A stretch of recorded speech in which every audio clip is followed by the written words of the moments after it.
او جناب رسول الله صلی الله علیه وسلم فرمائی چې من اقال مسلما اقال الله عثراته یوم القیامه، چې تا دی مسلمان سره دل سهولت ورکو، الله به د قیامت په ورځ باندې ستا په ګناهونو کې تا ته سهولت درکړي او الله تعالی به د هغې نه درګذر وکړي. بیا معاملات چې هغه سودی لین دین نه وي، 1,00,000 روپۍ مې درکړې او بیا به ګورې 10,000 د پاسه 1,00,000 روپۍ راکوي. لکه ډېر خلق بینکونو کې پیسې ږدي او هغه صرف په دقه سودی لین دین باندې ږدي. تاسو قرآن پاک کې آیت ویلې دی، الله تعالی وی نور دا سودی لین دین مکوئ، نور دا سودی کاروبار مکوئ. او الله تعالی وی کې یو سړی په مکه نه دی او بیا یې کوي، نو فإن لم تفعلوا فأذنوا بحرب من الله ورسوله. الله وی که چېرې تاسو نور سودی لین دین نه پرېږدئ، نو بیا د الله او د الله د پیغمبر جنګ ته تیار شئ. یو سخت وعید او زورنا هغه قرآن مجید ذکر کړه. نو بہرحال رسول اللہ صلی اللہ علیہ وسلم کو راضی کرو اطاعت سے.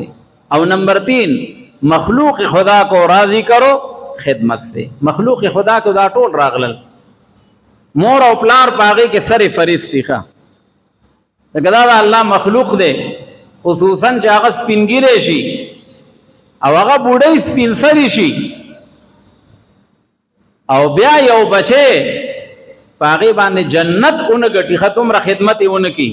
نو رسول الله صلی الله علیه وسلم فرمایي چې دغه انسان د هلاک او برباد شي چې د والدین دواړه یا یو بوډاوالی ته ورسي او د پاغي باندې داغه په خدمت باندې جنت اون غټي ښه. بیا پاغي کې د اولاد حقوق دي. قرآن مجید کې احادیثو کې نن مونږ ډېر خلق د اولاد د تربیت نه د هغې د تعلیم نه باوجود د دې چې دومره مدارس دي، علما دي، حفاظ دي، لیکن بعض الکان داسې رالوی شي چې هغه نو الله ونه پیژني، محمد رسول الله صلی الله علیه وسلم نوم هغه له نه ورځي، اللهم انا دعای قنوت ورلنه ورځي او مو صحیح نشي لوسته. د دې به یقینا د خپل والدینو نه به تپوس کیږي ما او تا ذمہ دار یو. قرآن مجید او احادیث کې مونږ ته دا تعلیم را کړی شوی دی.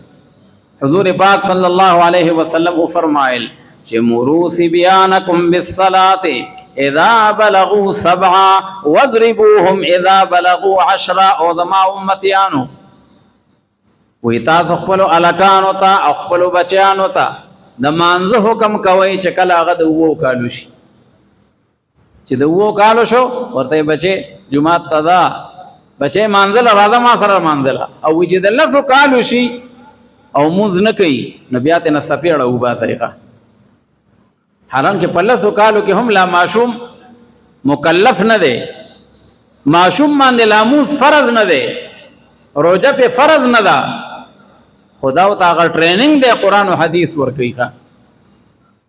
ځکه کدا بچي مونږ او تاسو داغي تربیت وکړو نو بیا به دا بچي دا به زمونږ د پاره چې کم دی نو هغه باغ او بهار وي.